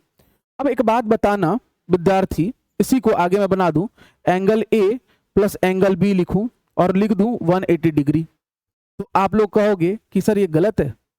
भाई ये दोनों एडजेसेंट एंगल है, ए और बी आसन्न कोण है, और जब बी एंगल डी के बराबर है तो मैं डी को रिप्लेस कर दिया बी से, क्योंकि भाई जो कोण इसका मान है वही कोण बी का मान है, तो ए प्लस बी भी कितना हो जाएगा। ठीक उसी प्रकार से angle C plus angle D बराबर भी 180 अंश, यानी कि आसन्न कोणों का योग भी कितना हो जाएगा, 180 अंश। ठीक, अच्छा इसका जो विकर्ण है, इसका जो विकर्ण है देखोगे तो एकदम बराबर बराबर भागों में दो त्रिभुजों में तोड़ता है, और उस तरीके से त्रिभुज ए सी डी सर्वांगसम त्रिभुज ए बी सी, विकर्ण जब इसको दो बराबर भागों में, दोनों ही विकर्ण त्रिभुज को, सॉरी चतुर्भुज को दो सर्वांगसम त्रिभुजों में तोड़ते हैं, काटते हैं। सर्वांगसम मतलब जिसके एंगल बराबर, जिसके सारे साइड्स बराबर, ठीक है, मतलब उन दोनों की तुलना अगर कराओ तो उनकी जो परस्पर भुजाएं हैं, कॉरस्पॉन्डिंग साइड्स हैं, वो जो है बराबर बराबर होंगे, एंगल्स बराबर बराबर होंगे। तो सर्वांगसम त्रिभुज ACD, सर्वांगसम त्रिभुज ABC। अगर मान लो BD को लिया जाता तो उसके लिए आप कमेंट करके बताना कौन कौन सर्वांगसम होंगे।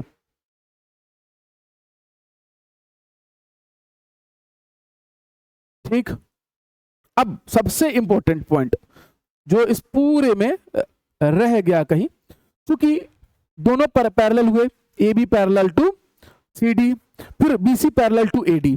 और जब भी ऐसा होगा कि दो रेखाएं एकदम समांतर हो, इधर से भी दो रेखाएं एकदम समांतर हो जो प्रतिच्छेद कर रही हो, तो भाई आमने सामने वाली भुजाओं का मान बराबर बराबर हो जाएगा। याद रखिएगा कि दो समांतर रेखाएं हैं, ठीक है, कहीं से दो ट्रांसवर्सल लाइन आई, त्रिच्छेदी रेखाएं आई और वो दोनों भी पैरेलल थी, और वो दोनों इनको प्रतिच्छेद अगर करें तो आमने सामने की भुजाओं का मान बराबर होगा। यानी कि बाबू यही लिख लोगे, AB बराबर CD और BC बराबर होगा AD के।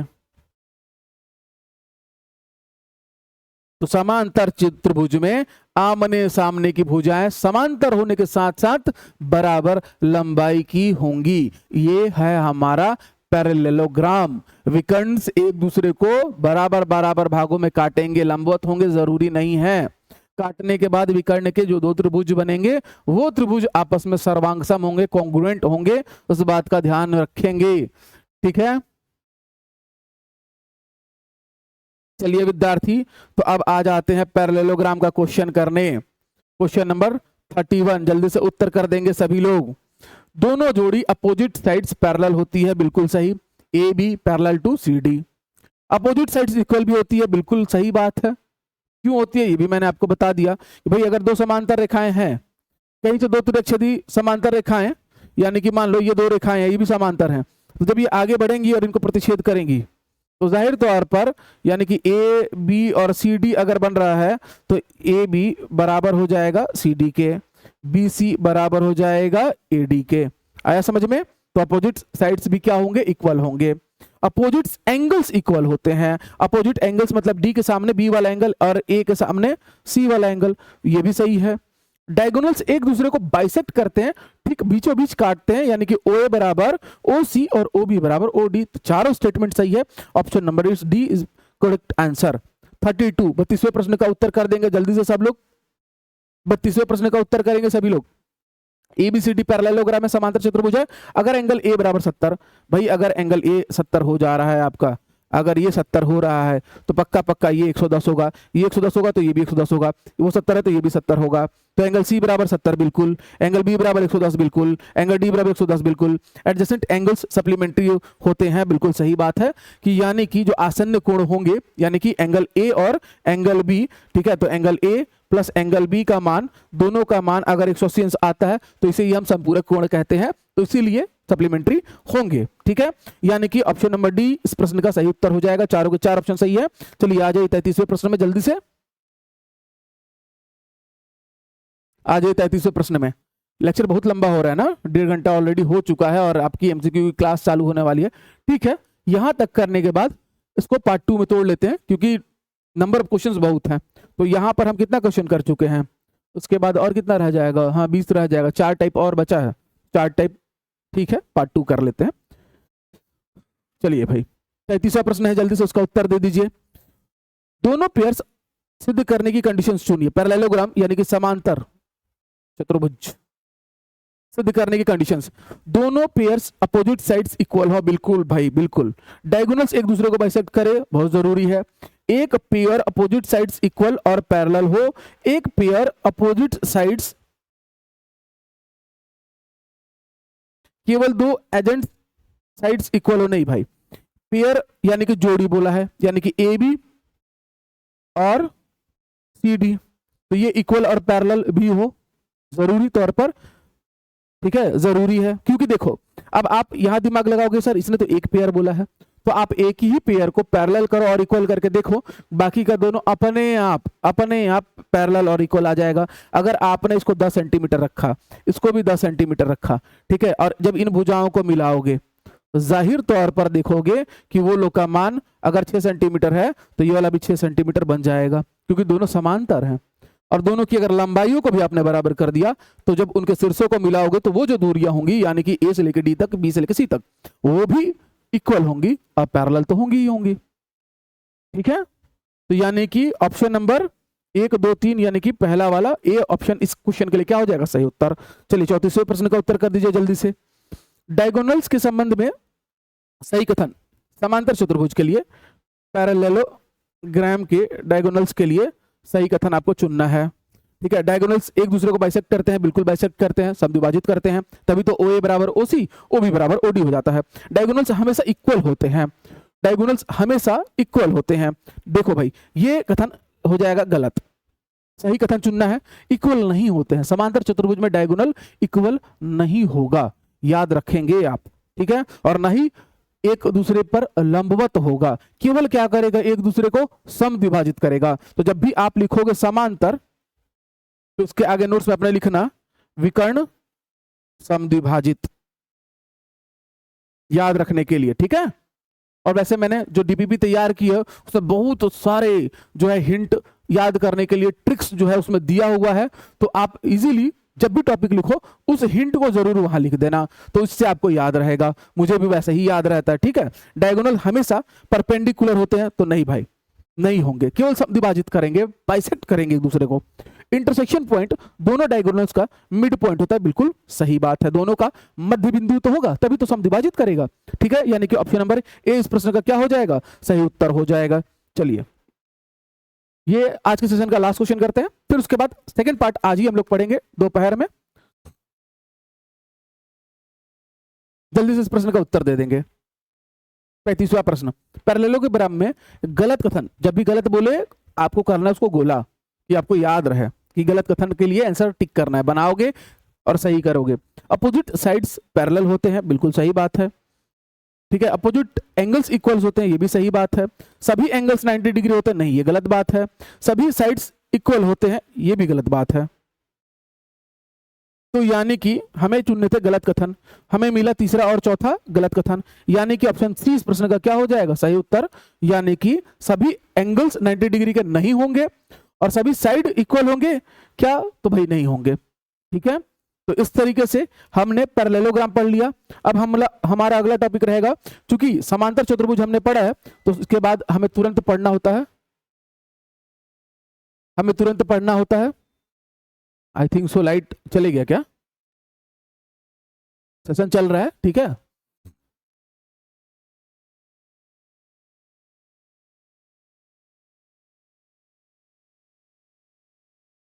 चलिए, तो इस तरीके से हम लोगों ने आज की कक्षा में, ठीक है, इस लेक्चर में, इस सेशन में हमने देखा चतुर्भुज क्वाड्रिलेटरल, फिर हमने देखा अवतल और उत्तल चतुर्भुज, फिर अवतल और उत्तल चतुर्भुज क्या होगा, फिर उसको, उसके प्रॉपर्टीज को देखा, उसको क्वेश्चंस को किया, फिर आगे बढ़े, हमने पढ़ा समलंब चतुर्भुज, फिर हमने पढ़ा समद्विबाहु समलंब चतुर्भुज, हमने पढ़ा समकोण समलंब चतुर्भुज, हमने पढ़ा पतंग यानी कि काइट, और हमने पढ़ा पैरेललोग्राम यानी कि समांतर चतुर्भुज। अब हमारा बच गया सम चतुर्भुज यानी कि रोम्बस। समांतर चतुर्भुज की ही प्रॉपर्टीज पाए जाएंगे आयत में, यानी कि जब भी पैरेललोग्राम का ख्याल आए आपके दिमाग में रेक्टेंगल आना चाहिए।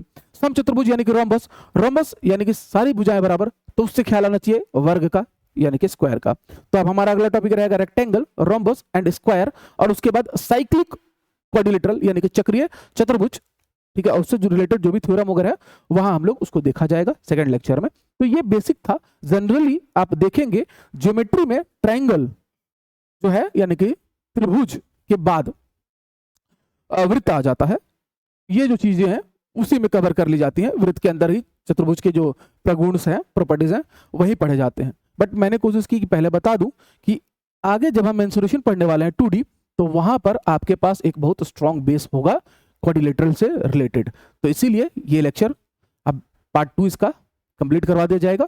बढ़िया से पढ़ते रहिए, नोट्स बनाइए। जय हिंद।